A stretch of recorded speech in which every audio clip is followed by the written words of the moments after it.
السلام عليكم، كيف حالكم أحبائي؟ إن شاء الله تكونوا كامل بخير وبصحة وعافية.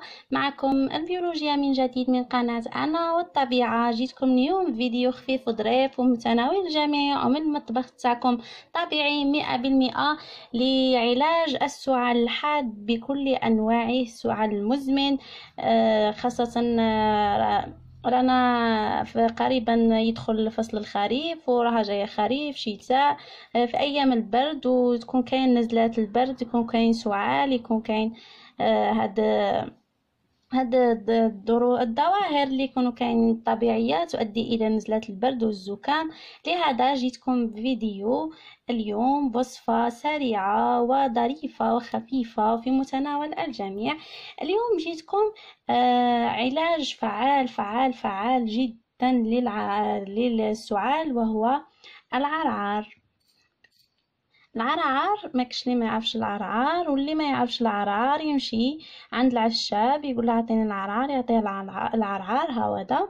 ما كاش اللي اي عشاب يبيع العرعار. العرعار هو له فوائد كثيره جدا، خاصه للزكام ونزلات البرد، نزلات البرد واحتقان الجيوب الأنفية. أيضا الربو أيضا بكل أنواعه، التهاب الحلق له فوائد كثيرة جدا. لهذا اليوم جيتكم به فيديو خاص، وهو فعال فعال فعال للزكام. احنا الوالدات تاعنا تعملهن كل نزل هكا أزمة زكام تجي عنا في البيت، في الأخوات تاعي ولا تعمل لنا هاد العرعار طيبهن. وماش انا مانيش عارفه لا كاين اللي يعملوه ولا لا.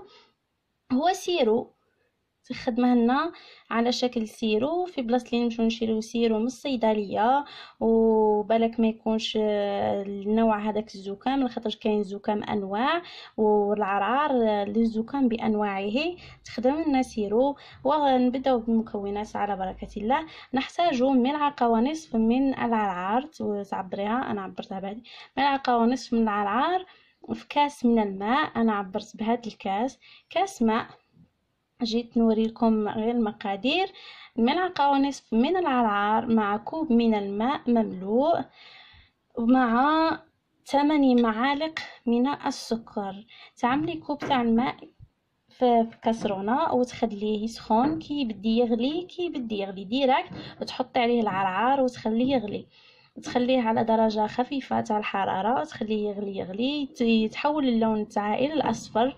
وكي يتحول اللون تاعه الى الاصفر تحط عليه 8 معالق من السكر، وتبقاي تخلطي خفه سريعا باش هذاك السكر يذوب شويه، وتخليه على نار هادئه حتى تتحصلين على اللون البني المغمق او اللون الاحمر هذا تتحصلي عليه. وهو في متناول الجميع، تقدي تعطيه للاطفال للصغار، تعطيه للكبار للشيوخ، كامل تعطيهم.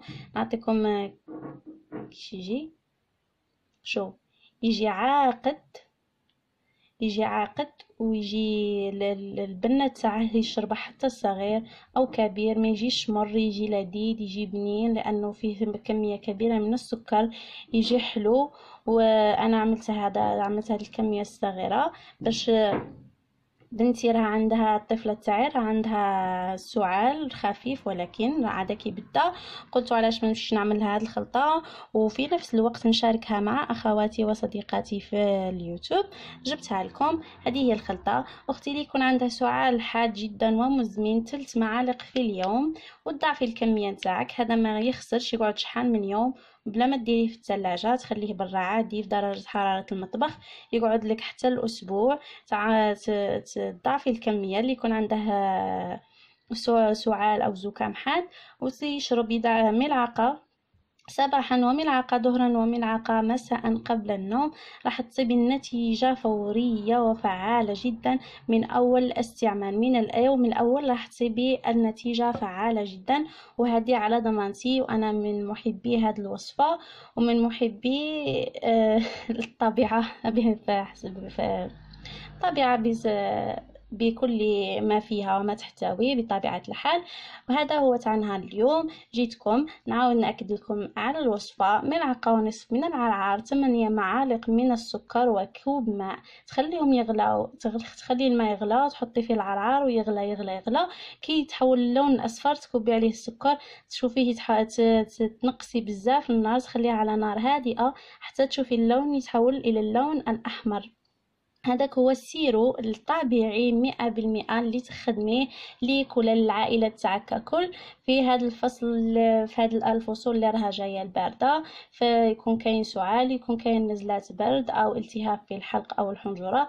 دواء رائع جدا وعلى ضمانتي. ما تنساوش اخواتي تعملوا لي لايك وتشتركوا في القناه تاعي. مرحبا بكم، وتعملوا لي تفعيل الجرس ايضا ليصلكم كل جديد. والسلام عليكم ورحمة الله تعالى وبركاته.